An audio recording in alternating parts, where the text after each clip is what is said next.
Good morning students. Welcome to our ON Public School online education channel. आज हम लोग हिंदी में पार्ट 2 को पढ़ेंगे। जिसका नाम है, शीर्षक का नाम है कोणार्क का सूर्य मंदिर। सूर्य मंदिर आप लोगों ने भी नाम सुना होगा। कोणार्क जगह का नाम है जहाँ पे सूर्य मंदिर है। ओके, एट फर्स्ट पहले हम लोग ये देखेंगे शब्द ज्ञान। ओके, सूर्योदय का हिंदी होता है सूर्य का निकलना। हिंदी मतलब इसका अर्थ, ये भी हिंदी ही है। इसका अर्थ सूर्योदय, सूर्य का निकलना। शिल्पी मतलब कारीगर या राजमिस्त्री, जिसको हम लोग मैशन भी बोलते हैं। ओके, शीर्ष यानी ऊपर, चोटी। प्रतीक का अर्थ होता है चिन्ह या निशान। स्पर्श यानी टच करना, छूना। पखारना का धोना। दुष्कर मतलब कठिन। माध्याह्न मतलब दोपहर, 12 o'clock के बाद जो होता है दोपहर। ओके, अब हम लोग अपना पाठ आरंभ करते हैं। बात लगभग 750 वर्ष पुरानी है। सन मतलब ईस्वी 1245 ईस्वी में नरसिंह देव नामक एक राजा थे। क्या नाम था राजा का? नरसिंह देव। एक दिन राजा ने कल्पना की एक ऐसा मंदिर हो जो सागर के तट पर हो। सागर यानी नदी। सागर के तट पर हो, उसके द्वार और सीढ़ियों को सागर की लहरें धोती रहें। सूर्योदय होने पर सूर्य की पहली किरण मंदिर में स्थित देवता के चरणों का स्पर्श करे। मैंने बताया था स्पर्श मीन्स छूना, मतलब छूना। ओके, मतलब नरसिंह देव नामक एक राजा था 1245 ईस्वी में।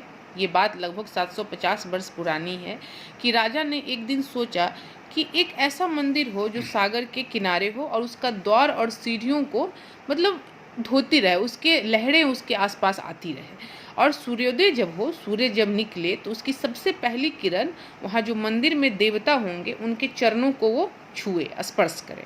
ओके, अनेक शिल्पी आए। शिल्पी मतलब शिल्पी मतलब कारीगर या राजमिस्त्री। ठीक है, अनेक शिल्पी। अब मंदिर कौन बनाएगा? राजमिस्त्री ही बनाएगा। अनेक शिल्पी आए और चले गए, लेकिन कोई भी राजा की कल्पना मतलब उसकी जो सोच थी उसके अनुसार मंदिर का निर्माण नहीं कर सका। इसी समय राजा को सिबोई सांत्रा, क्या नाम था? सिबोई सांत्रा नाम के शिल्पी के विषय में सूचना मिली। शिल्पी मतलब राजमिस्त्री। सिबोई सांत्रा उस राजमिस्त्री का नाम था जिसके बारे में राजा को पता चला।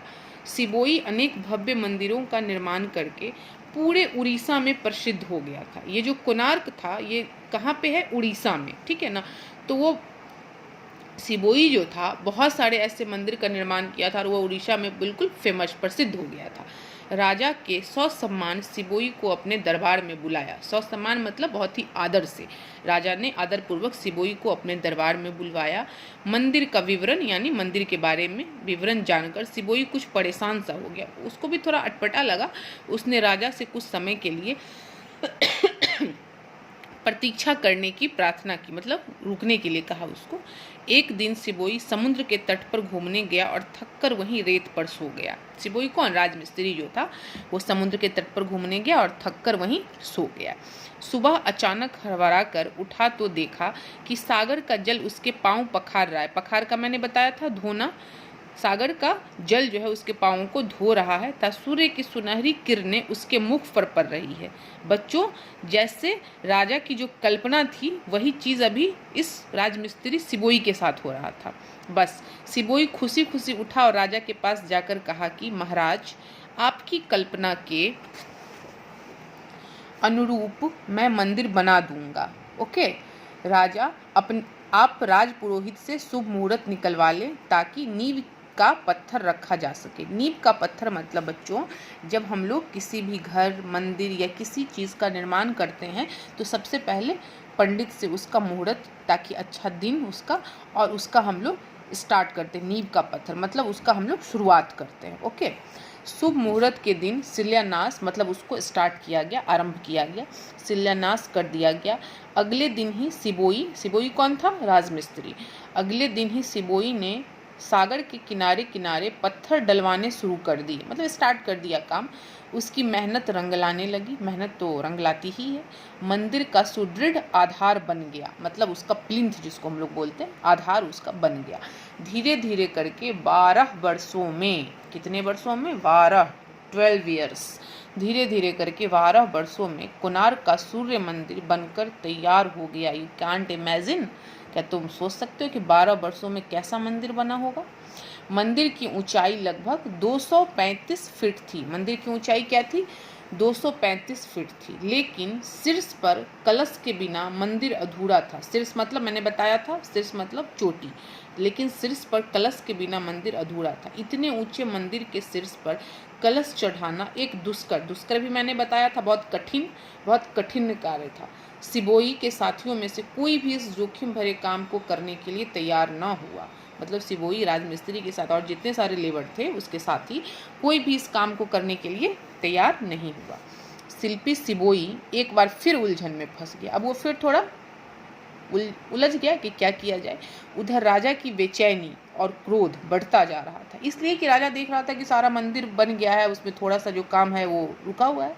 उसने आदेश दे दिया, यदि मंदिर का कार्य शीघ्र पूरा नहीं, शीघ्र मतलब जल्दी, यदि मंदिर का कार्य शीघ्र पूरा नहीं किया गया तो वे शिल्पी को मृत्यु दंड दे देंगे। ठीक है ना? वो जो राजमिस्त्री, गुस्सा के राजा ने उससे कहा कि अगर काम पूरा नहीं करोगे तो मैं तुम्हें मृत्यु दंड दे दूंगा। शिल्पी सिबोई का एक सहायक था विशु, देखो इस पिक्चर में, ठीक है ना? यहाँ देखो राजमिस्त्री सोच रहा है और ये जो सिबोई है, ये जो इसका साथी है सिबोई, विशु नाम है इसका। शिल्पी सिबोई का एक सहायक था विशु। 12 वर्षों से लगातार सिबोई के साथ मंदिर निर्माण में लगा था। उसका एक पुत्र था।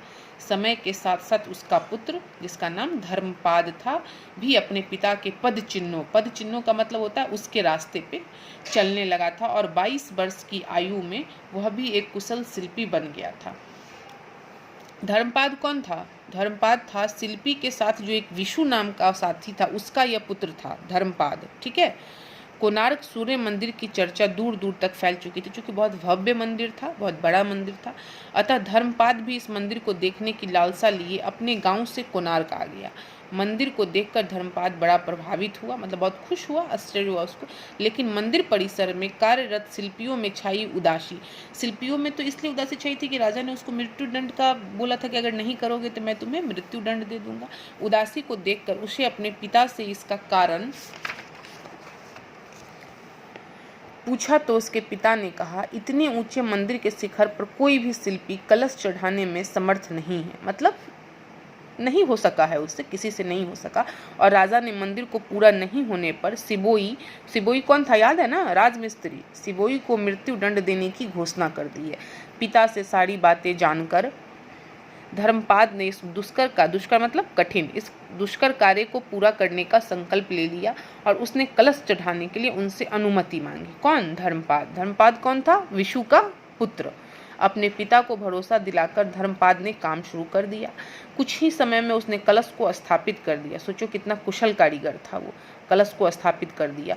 यह सही था कि कलश की स्थापना धर्मपाद ने की थी, लेकिन वह अपने पिता और सिबोई आदि को अपमानित करके इसका श्रेय नहीं लेना चाहता था, क्योंकि सारा मंदिर का निर्माण तो सिबोई और उसका साथी किया था और सिर्फ कलश चढ़ाने का श्रेय वो जो धर्मपाद था अपने ऊपर नहीं लेना चाहता था।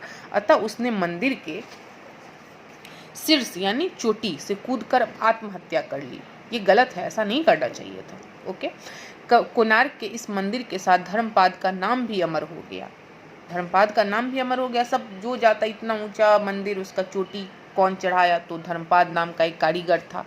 1256 ईस्वी में मंदिर का कार्य संपन्न हो जाने पर राजा निहाल हो गया। निहाल मतलब खुश, अत्यधिक खुश। राजा अत्यधिक खुश हो गया। अपनी कल्पना को साकार रूप में देखकर उसने सभी शिल्पियों को मतलब कारीगरों को बहुत सा धन और सम्मान दिया। कोणार्क का सूर्य मंदिर अपने आप में कला और कौशल का एक अद्भुत नमूना है। नमूना तो है ही, 12 वर्ष लगा उस मंदिर को बनाने में। जिस समय यह बना था तब समुद्र की तेज लहरें इस मंदिर के द्वार और सीढ़ियों की धुलाई करती थी, जो राजा की कल्पना थी। आज समुद्र इस मंदिर से 2 किलोमीटर दूर खिसक गया है, क्योंकि बहुत सारा पॉल्यूशन हो गया है, ठीक है ना, समुद्र में पानियाँ घटते जा रही है, ठीक है ना, पानी की कमी हो गई, यही सब कारण है। आज समुद्र इस मंदिर से 2 किलोमीटर दूर खिसक गया है। कोणार्क मंदिर सूर्य भगवान के रथ के आकार का मंदिर है। 12 महीनों के प्रतीक 12 जोड़ी अलंकृत महाचक्र इस मंदिर रूपी रथ में बने हुए हैं, ठीक है। मतलब 12 महीने में जो ये बना था तो उसका प्रतीक है 12 जोड़ी अलंकृत महाचक्र इस मंदिर रूपी रथ में बने हुए हैं। प्रत्येक महाचक्र मतलब पहिया उसका की ऊंचाई लगभग 3 मीटर है। सूर्य के 7 अश्वों यानी घोड़ा, अश्व में घोड़ा के परिचायक के रूप में यहाँ की 7 विशाल घोड़ों की मूर्तियां हैं।